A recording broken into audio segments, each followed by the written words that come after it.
Hey guys, so guess what I went and did last night? I went and saw The Fault in Our Stars and oh my god, it's amazing. So before I go into my in-depth movie talk, here's some pre-filmed footage I did when I went and saw it, and yeah, check it out. Oh god, this lighting's horrible. Alright, well, it is the evening of June 5th and I'm about ready to go see The Fault in Our Stars because they have some early screenings here at my local theater, and I am rocking my Tifios shirt. I'm also going with my lovely sister, and she's rocking her Tifios shirt as well. And we're gonna meet some friends at the theater, and this is gonna be fun. So this is the first time I've filmed anything like this, so let's go. So we are now currently parked outside my sister's friend's house, and she's taking forever. My sister's out there making a fool of herself. Let's take a look, shall we? Oh look, there's Hannah. What the hell are they doing? You see this too, right? Middle. So are you excited? Don't flash the camera. So are you happy? Are you excited? Are you ready for this? Yes! Yes! I can't contain it. Alright, we'll see you guys at the theater. Alright, so stop. We are at the theater, and it is the ghettoest theater in our town. Yeah, bruh. See, there's a shiny sign and this car behind us where there's people getting out. That's my friends. Hi. She's awkwardly running around.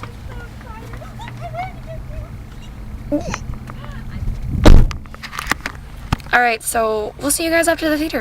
Okay, so the movie's over, and yeah, my heart's been ripped out, and I've been crying if you can't tell.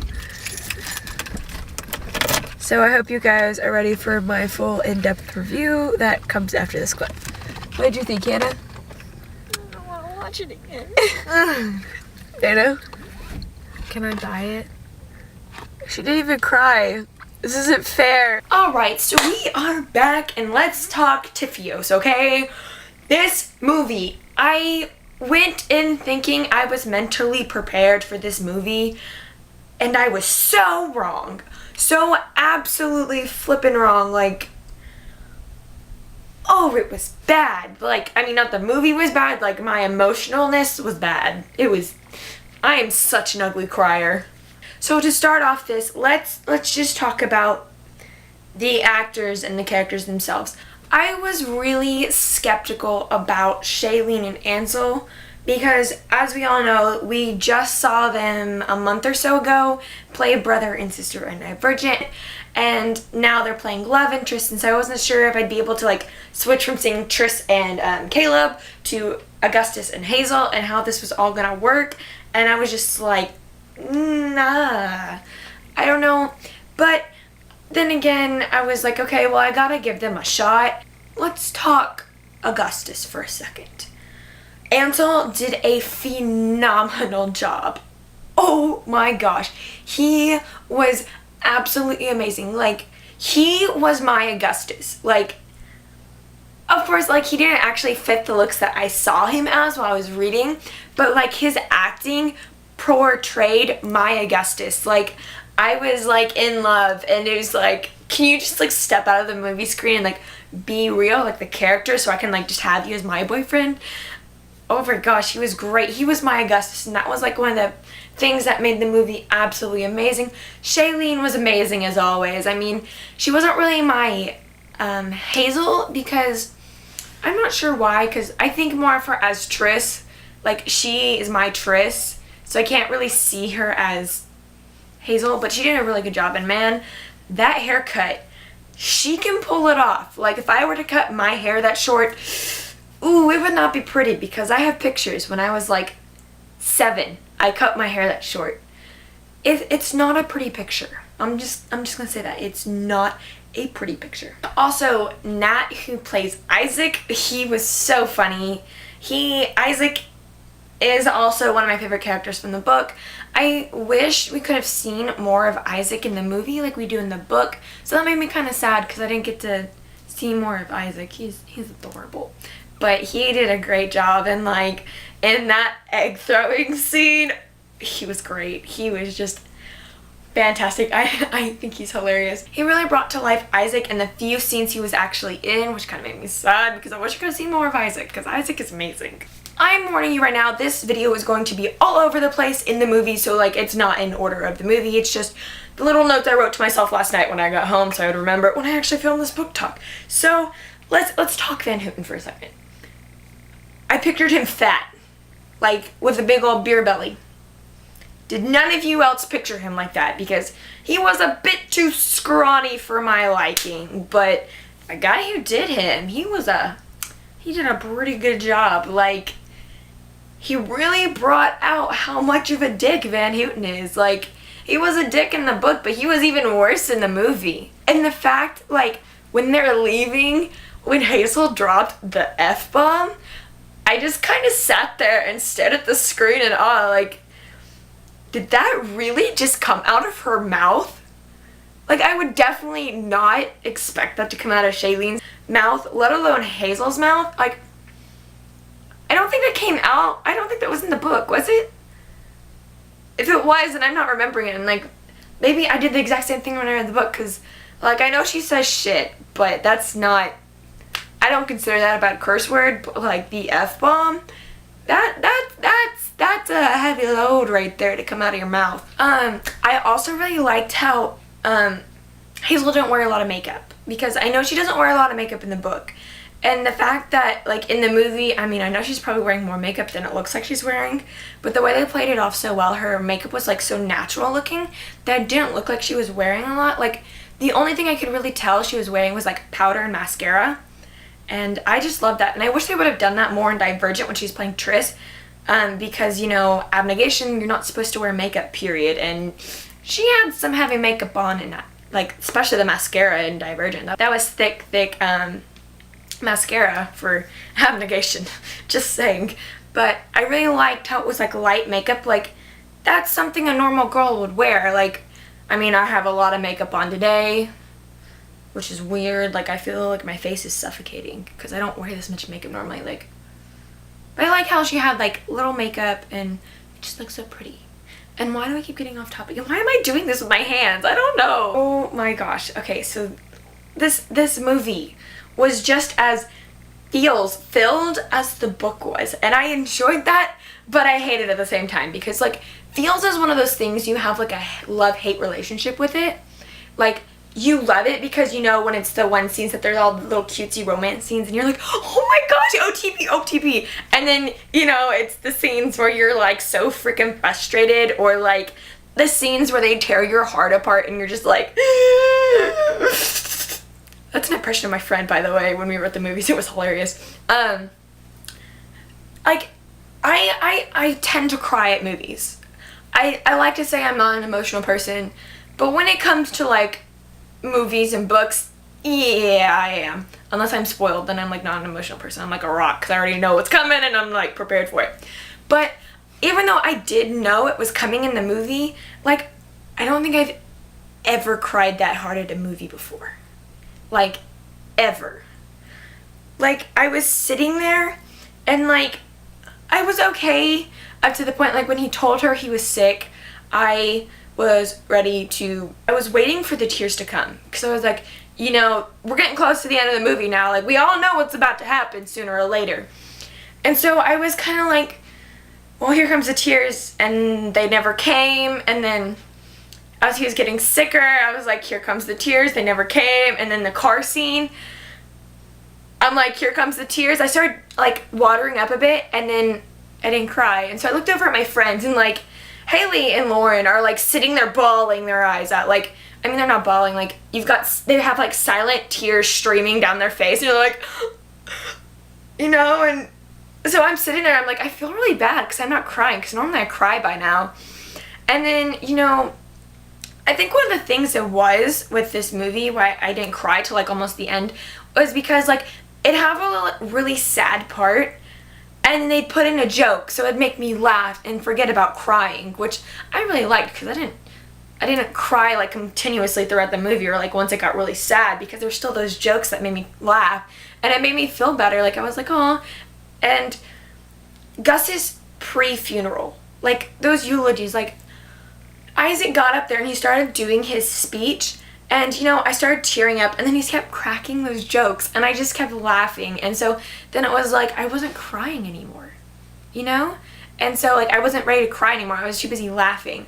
But, man, as soon as Hazel got up there and started hers,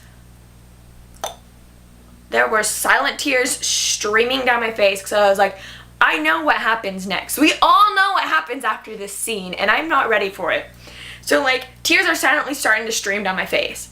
And then, you know, she says, and Gus died 8 days later.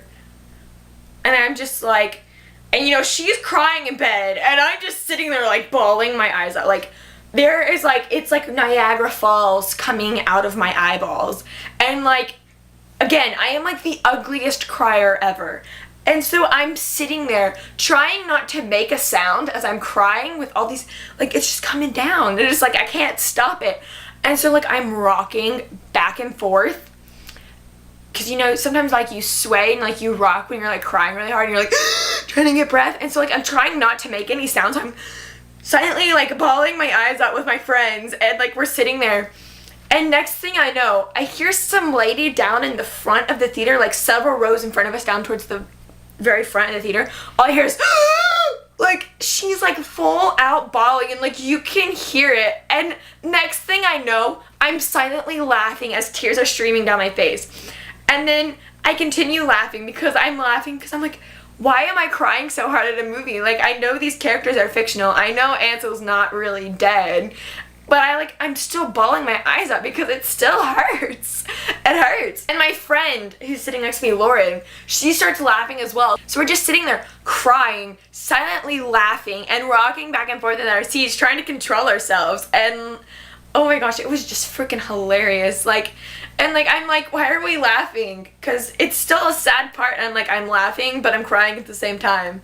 I'm not sure how I'm supposed to feel right now. Am I supposed to be happy because I'm laughing, or am I supposed to be sad because I'm crying? I mean, because obviously these tears aren't tears of joy.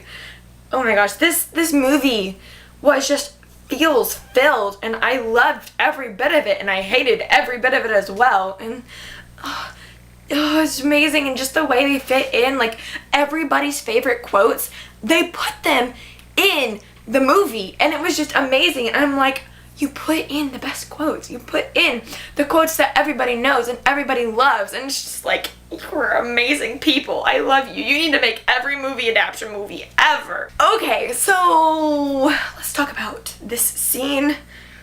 Probably gonna feel awkward talking about it. Actually, I'm not, because I have perverted friends and we talk about sex a lot. But anyways, so the sex scene in Amsterdam, holy shit. When I was reading it in the book, I just kind of sat there and I was like, did this really just happen? Did this just happen? Did I seriously read what I think I just read? And I did read what I thought I just read, and I was like, because, you know, I've read a fair amount of YA, I think, or like middle grade, and like most of the books I had read up until this point had never really had like intimate scenes. I mean, it's not in detail. I mean, it's not like 50 Shades of Grey, honestly. Let's be serious here. But like the fact that they actually had sex, I was like, what? Is this actually like allowed in a book or whatever? But you know, I've branched out since then, and sex is a common theme in a lot of books, especially the book I'm reading now. Take a guess at what it is. And I loved how it seemed so perfect. Like, the scene seemed so perfect. I mean, not that, like, you know, she was not being clumsy or anything, and like it was anything like that. Like, I think it was perfect because it seemed realistic, you know? Because she takes her shirt off and it gets stuck on her head. That's something that is probably really, really common when you're like stripping each other having sex. And it's like funny, passionate, not like sex, get in my bed now, take off your pants, let's do this. Like, that's something that happened, and I just start laughing. And it's like, that's the kind of relationship I want to have when I do get intimate with somebody. I want to have that kind of relationship where, like, I could do something stupid or awkward and embarrassing, and I can still laugh. Like, they'll laugh with me about it, and they're like, we'll be completely fine. Like, I want that. And the fact that when you look, her bra is the exact same color as the book, in the book. And that's just amazing. And I thought that was excellent directing and putting everything together. And it just made me happy that they paid attention to like some small itty bitty details, you know? Like it was great and I loved it. And by the way, okay, let's talk kissing for a second. That scene where they're in the Anne Frank house and they're kissing, we're sitting there watching it and, you know, the whole theater goes, ooh, because we're all teenage girls in the theater and like a few guys who were dragged along by their girlfriends to see The Fault in Our Stars, because who would honestly want to go see The Fault in Our Stars if you're like one of those guys who's not into like reading or like chick flicks or like anything like that. But my friend's sitting next to me and she leans over and she goes, Kristen. I was like, what? And she's like, he's got some black boy lips. And I was like, oh my God, Lauren, shut up. So apparently Ansel has black boy lips, but that's okay because apparently people with big lips are really, really good kissers. So that's okay. Now back to the sex scene, you know, after they finish up. And I like how at the end, you know, when they're just laying there naked under the sheets and everything, how it goes up from their feet and you see his stub, because like all throughout the movie, all we see is when he lifts up his leg, you see the metal part, which we all know is fake because Ansel has 2 legs. But I liked how they trailed it up so you can see just his nub to make it look like, you know, it's actually there. They like CGI'd his leg out or whatever to make it look like it wasn't there. The rest of his leg wasn't there. And I was like, I just like that. I don't know why. I'm so weird about things like this. But after they had sex, and you know, they're back down at dinner or whatever meal it is with her mom, and she's like, so what did you guys do after? And they're like, oh, nothing, we just, you know, walked around and hung out. And I'm like, you're totally covering for having sex. Like, I would act the exact same way if I had just done that, and then I was like, next thing I know, I'm eating with my mom. I'm like, I can't tell my mom I just had sex on a trip. And like, she's here and she wasn't, the one time she doesn't supervise us. And yeah, that just never ends well. Nothing sexual telling your parents the one time they let you go somewhere unsupervised, it never ends well, because then you never get that trust back and you're never allowed to do things like that again. So I thought that was absolutely hilarious. I was like, oh my gosh, because it's like, it was so realistic, like those awkward moments, like that happens in real life, like that's a common stuff that happens. And like, oh, I just loved how like it wasn't so cheesy and it wasn't bad, it was just like, it was so realistic and so funny because like these little moments actually happen in real life, you know? My favorite scene in this entire movie, and it's close second. I have 2 favorite scenes in this movie, actually. They both involve Isaac. Wow, what a coincidence. This one, oh my gosh, it's so funny. I love it. It's the egging scene where they go to Monica's house. First, let's talk a second. I saw Monica. Holy shit, that chick has some huge boobs. Like, I'm sitting there and I'm like, I'm guessing those are fake. Like, those are too big to be real. Like, they're too big and perky to be real. This is awkward. Why am I talking about boobs? And it's probably a bunch of chicks watching this video anyways. But, like, you all know what I mean if you've already seen this movie. You're like, damn, her tits are huge. I was like, oh. I don't know. I think her boobs are too big for her. That's just my opinion, and why am I putting this in? I don't know. It has to do with The Fault in Our Stars, I guess. Okay, anyways, moving on from that. The egging scene. Oh my gosh, it's like one of my favorite scenes. It's like probably my favorite scene in the book. Oh my gosh, it's amazing. And she's talking, and it's like, you know, they're standing there, and they hand Isaac the eggs, and he just starts throwing. They're like, no, a little more to your left. Okay. And, you know, you hear it hit the car, and the car starts going up. It just keeps throwing eggs. And then Monica's mom comes out, and I love how Gus is just like so calm about it, and he gives like the shittiest speech ever, but it's like reverse psychology, so it works on her, and she ends up going back in the house, and the whole lines where he's like, between the 3 of us, we have 5 legs, 2.5 sets of lungs, and 2 sets of eyes, so you don't want to mess with us. I'm just like laughing so hard. I'm like, the fact that they added that into movie is like absolutely amazing, and I love it. I just love that entire scene, and it's just great, and I love how they continue egging the car since the mom walks back in, and the fact that when they first egg the house, he almost hits her in the head when she's coming out the door. Oh my gosh, it's amazing, and I love it. It's just like the best. And my other favorite scene in the movie is, anyways, back to what I was saying before, my other favorite scene is right after Monica and Isaac break up. And you know, Gus is like, hey, I need you to come over. You know, she comes over to Gus and Hazel and they're just talking, and he's like, hey, buddy, I think you need to take out some of this aggression. So he hands him the pillow, and you know, they go back to talking, and all you hear is like grunts and noises from Isaac, like punching the pillow and like smashing it into his face. And he's like, and then Gus is like, wait a second, hey, I just remembered, pillows don't break, so here, use this. And then all you see is Isaac taking trophies and like banging them against the wall, and Hazel and Gus are just sitting there having like a normal conversation. Like Isaac over there screaming and yelling and breaking things is not happening like at all. Like it's an everyday occurrence, which it obviously isn't. It was just, it's great, and I love it. I love how Isaac picks up that one big trophy and he walks over and he's like, Gus, cool? And he's like, cool. And he's just like starts breaking it. I don't know why I love that scene so much. I just think it's so funny. I guess I'd like it because it's funny, because Isaac is sitting there breaking Gus's trophies and just like going to town, and like Gus and Hazel are just sitting there talking like it's never happening at all. Nothing's happening. They're just talking. There's nobody else in the room. Isaac's not destroying property. Oh my gosh. Okay, so Ansel, when he plays Gus, he reminds me of a little puppy dog. And I love puppy dogs and I love kittens, and they're just adorable. And the fact that like when he gets on the plane, he's all jittery, and she's like, have you never been on a plane before? And he's like, nope. And he's like freaking out when they hit turbulence as they're taking off. And she's like, this is what it's like driving in a car with you. And he's like, oh my god. Ugh. I was like, oh my gosh, he's so funny. And then like when they're up in the air and he's like, oh my god, look, I've never seen something so far away before. And it's great. I don't know why. He's so adorable, and he plays Gus so well. He's so adorable, and oh my god, he's so cute. It's so cute. And like the line when they're sitting there and Hazel's mom is just like, you guys are so cute. And Hazel's like, we're just friends. And then Gus leans up and he's like, well, she is, but I'm not. And I'm just like, oh my gosh, you guys are so cute. Get together already. Stop denying your feelings for him. Just be official, because he's adorable. He's just adorable.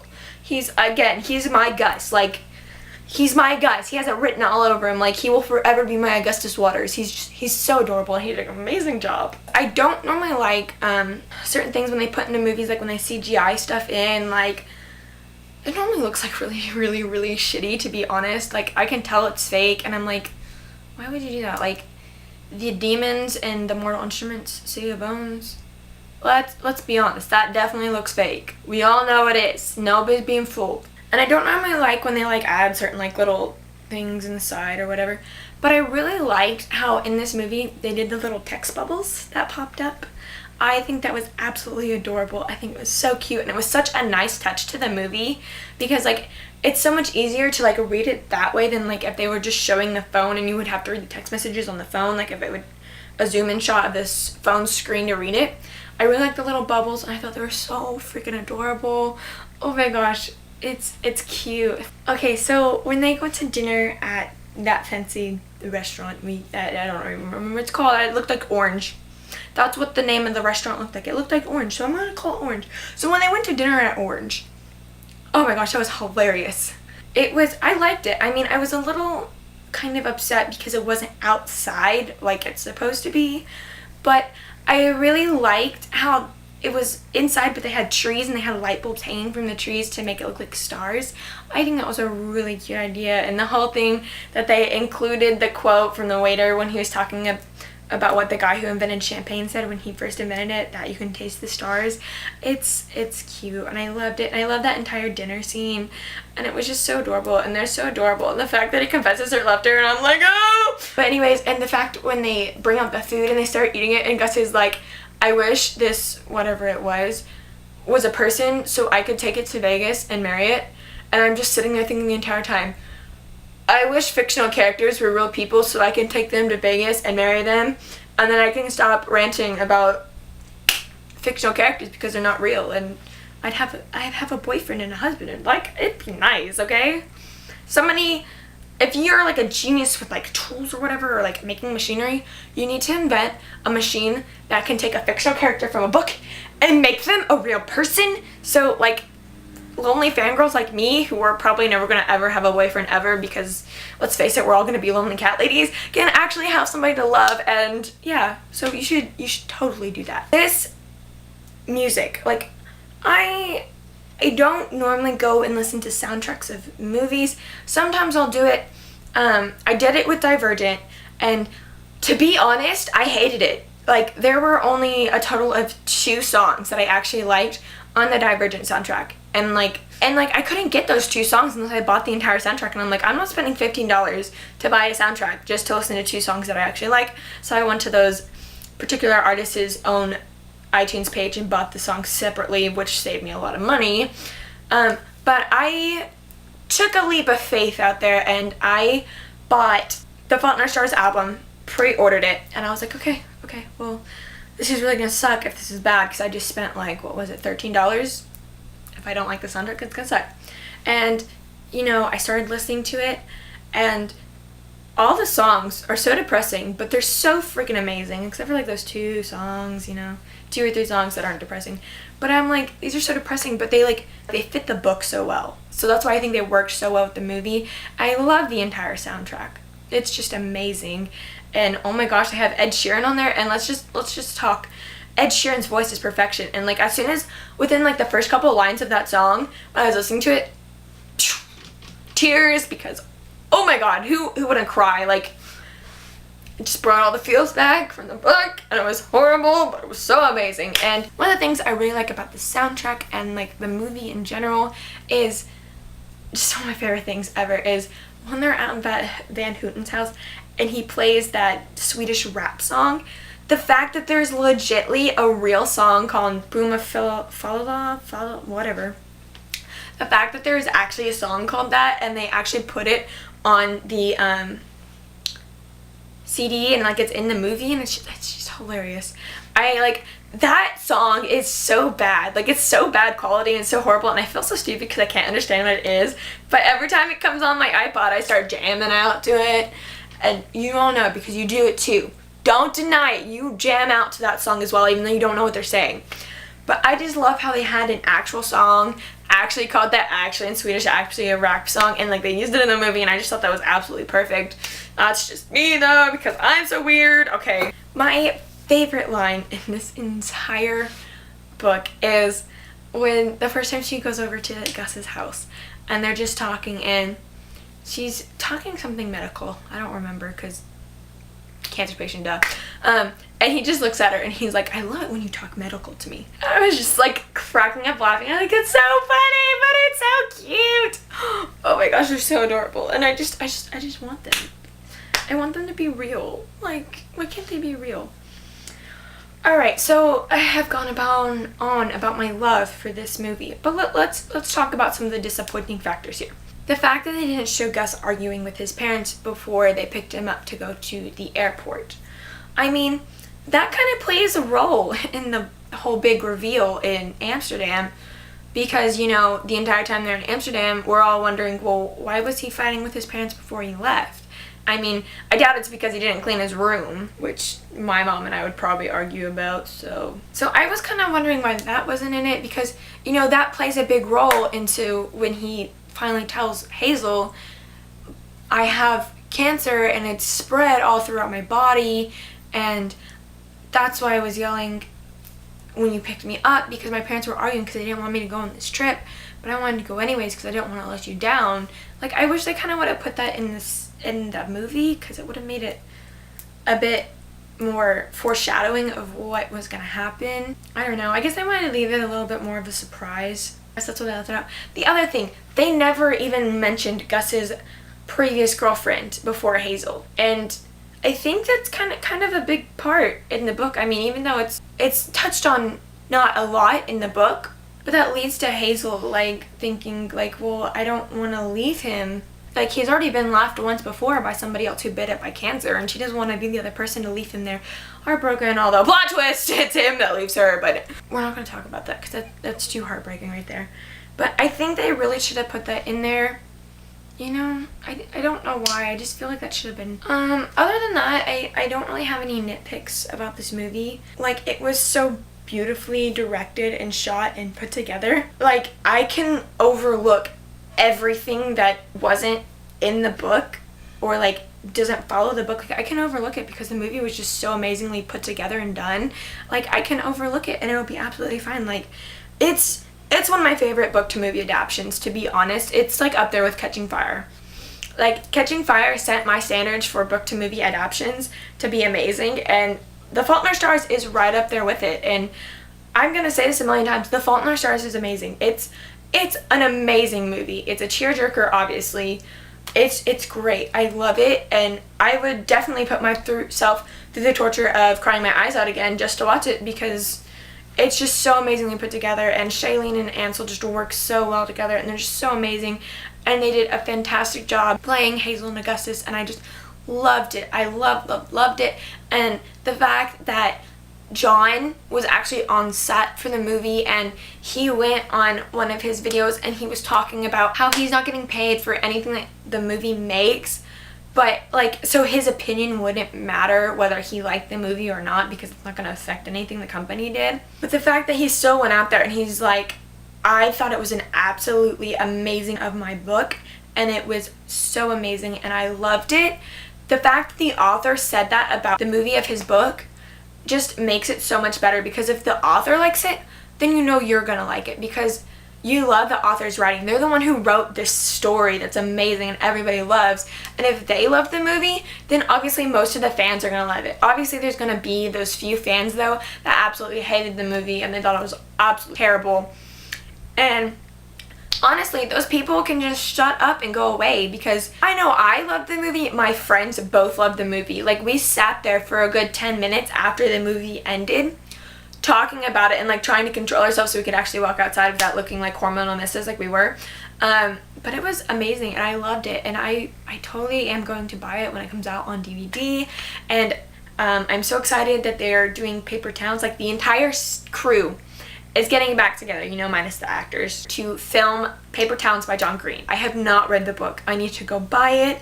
But now that I heard it's being turned into a movie and it's the exact same crew who did The Fault in Our Stars, definitely have to go read the Paper Towns so I can go see the movie.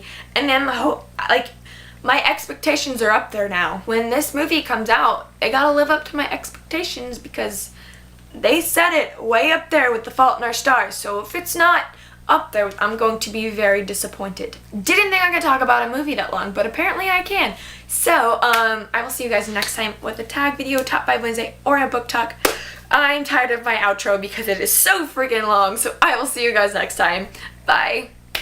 I'm sorry, there's like people driving a golf cart in my neighborhood, and I'm trying to figure out what the hell they're doing. Is he shirtless? Fat guy shirtless in a golf cart. Mm-mm. Mm-mm. Mm-mm.